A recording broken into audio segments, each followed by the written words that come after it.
दर्द का पेन का एरिया ये रहेगा मेन, है ना। इसके बाद ऐसे चलेगा क्या? हाँ। और ये यहाँ भी दर्द करेगा, ये बिल्कुल पूरी है ना। हाँ। ये बिल्कुल दर्द करेगी। दिक्कत यहाँ पे है सारी, हाँ, यहाँ से नस हमने खोलना है और यहाँ से ये हिस्सा मतलब ये पूरी नस अगर हम खोल देंगे तो ये पूरा हिस्सा जो आप बता रहे हो सही हो जाएगा। L5 पोस्टीरियर सैक्रोइड जॉइंट को इंटीरियर। बस मम्मी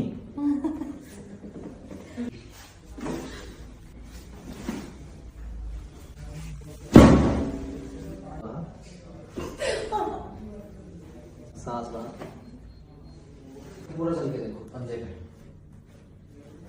ताकत लग रही है ना पाँव में। हाँ हाँ